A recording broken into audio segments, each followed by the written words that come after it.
پاکستان کے اندر ایسی حکومت ہونی چاہیے جو عوام کی امنگوں کے مطابق ہو، لیول پلینگ فیلڈ جو ہے وہ سب کو ملے، ایک ایسا الیکشن ہو جو سب کے لیے قابل قبول ہو، تب ہی اب پاکستان بچ سکتا ہے، اس کے علاوہ کوئی آپشن نہیں ہے۔ نون لیگ نے ایم کیو ایم سے اتحاد کر لیا، جو نون لیگ کے کراچی کے اندر کچھ 1400-1500 ووٹ ہیں وہ جناب وہ نون لیگ کو ملیں گے، اور ایم کیو ایم کے جو 600-700 ووٹ ہیں پورے پنجاب کے اندر وہ ووٹ جناب انہوں نے کہا کہ نون لیگ کو ملیں گے، تو لہٰذا ہم ایک اتحاد کرتے ہیں پیپلز پارٹی کو شارٹ اپ کال دینے کے لیے۔ پیپلز پارٹی جو پہلے اگریسو ہوئی پھر نرم ہوئی، اب دوبارہ اگریسو ہونا شروع ہو گئے ہیں۔ خورشید شاہ پیپلز پارٹی کے رہنما ہیں، وہ کہتے ہیں کہ جیل جانے سے سیاستدانوں کا قد بڑھ جاتا ہے۔ نواز شریف 4 دن جیل جاتے تو ان کا سیاسی قد بڑھ جاتا۔ اچھا، انہوں نے کہا کہ دنیا بھر میں ووٹ ڈالتے وقت کسی کی مداخلت نہیں ہوتی۔ 2024 میں ہونے والے عام انتخابات سیاسی جماعتوں کا استحقاق ہے کہ وہ الگ الگ الیکشن لڑیں یا اتحاد کر کے۔ الیکشن میں ہمارا گھوڑا اکیلا ہے، ہر پارٹی کی خواہش ہوتی ہے کہ وزیر اعظم اس کا ہو، اور انہوں نے کہا کہ اگر جو ہے وہ نواز شریف کو دھکے سے مسلط کیا گیا نا، دھکے سے مسلط کیا گیا پوری قوم پر، اور یہ جس طرح سے کوشش ہو رہی ہیں تو وہ ہم قبول نہیں کریں گے۔ اور نواز شریف نے واپس آ کے بہت بڑی مار لیا چبل، نواز شریف نے کر لیا بہت بڑا نقصان۔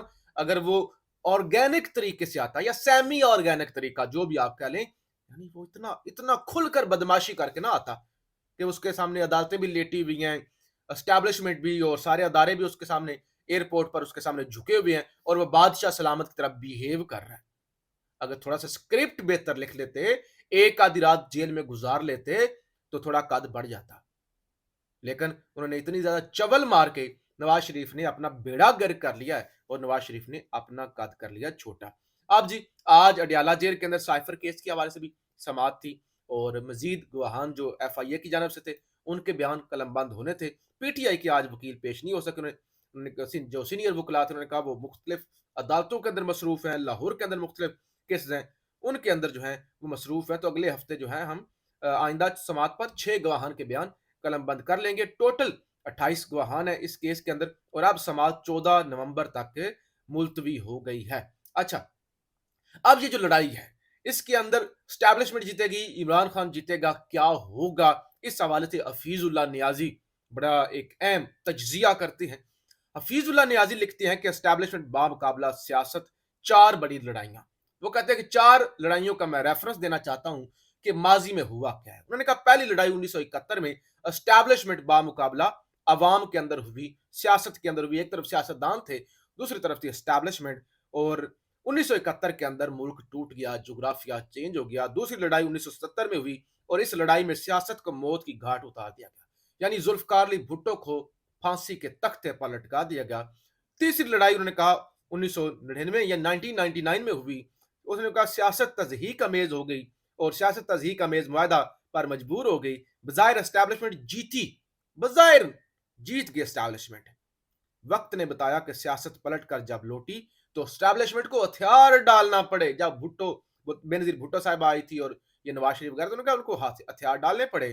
چوتھی لڑائی میرا ڈر ہے جو بھی جاری ہے، چوتھی لڑائی میرا ڈر ہے کہ اس میں دونوں نہ ہار جائیں، کہ سیاستدان بھی ہار جائیں اور اسٹیبلشمنٹ بھی ہار جائیں، کہ لڑتے لڑتے ہو گئی گم ایک کی چونچ اور ایک کی دم۔ اس کشمکش میں کہیں مملکت نہ ہار جائے، کہ پورا ملک نہ آپ ہار جائیں، کسی کے ہاتھ کچھ نہ آئے، تو لہٰذا ایسا مت کریں۔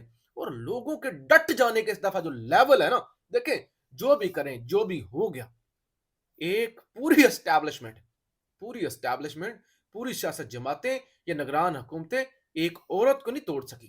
سنم جاوید کیا عمر ہوگی، 30-32 سال۔ سنم جاوید لکھتی ہیں کیا ڈنڈے کے زور پر پارٹیاں ختم ہو جاتی ہیں؟ تو جیل سے انہوں نے پیغام دیا، کیا ڈنڈے کے زور پر پارٹیاں ختم ہو جاتی ہیں؟ کیا زبردستی کسی کی محبت احترام نکالا جا سکتا ہے؟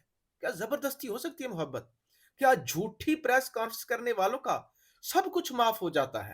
یہ کیسا ملک ہے جہاں اپنی مرضی سے بات کرنے کی بھی آزادی نہیں؟ میری زبان میری ملکیت ہے، یہ کسی کی جاگیر نہیں ہے۔ تو یہ ہوتی ہے خودداری۔ ایک عورت سے سیکھنا چاہیے کہ ڈٹنا کیا ہوتا ہے۔ اب وہ ڈوگر صاحب کو اور علی نواز افغان صاحب کو گرفتار کیا ہوا ہے، ان دونوں کے پہلے بیانات ہیں کہ ہم عمران خان کے ساتھ ہیں، انہوں نے حلفیہ بیان بھی دیے ہوئے ہیں. اب دیکھتے ہیں کہ اسٹیبلشمنٹ ان سے کرواتی کیا ہے یا ان کے ساتھ کرتی کیا ہے. ابھی تک ان کی گرفتاریاں جو ہیں وہ ظاہر نہیں کی گئی. سپریم کورٹ کے اندر نیا شوشہ جناب وہ پرویز مشرف کے حوالے سے کیس چل رہا ہے. یہاں وہ بچی یہ صنم جاوید پچھلے 6 مہینوں سے جیل میں ہے، کبھی ایک گرفتاری کبھی دوسری گرفتاری. ادھر قاضی صاحب کی توجہ نہیں ہے. اور ایک جو بندہ مر گیا، ایک ڈکٹیٹر تھا مر گیا، مر گیا، خاص کم جہاں پاک، اب اس کا کیس لے کے بیٹھے ہوئے ہیں کہ وہ جی عدالت نے سزا غلط سنائی تھی. اب اگر غلط سنائی تھی ٹھیک سنائی تھی، اب وہ مر گیا. اب غلط سنائی تھی تب بھی کچھ نہیں ہو سکتا، ٹھیک سنائی تھی تب بھی قبر سے نکال کے پھانسی نہیں دی جا سکتی، بلکہ اس کو گارڈ آف آنر دیا گیا وقار سیٹھ کے فیصلے کے بعد کہ 3 دن لاش لٹکائی جائے، اگر واپس آئے تو گارڈ آف آنر دی. کچھ بھی نہیں ہو سکتا. خدا کے لیے یہ جو مسائل ہیں نا، ان مسائل کی طرف دیکھیں. پاکستان زندہ باد.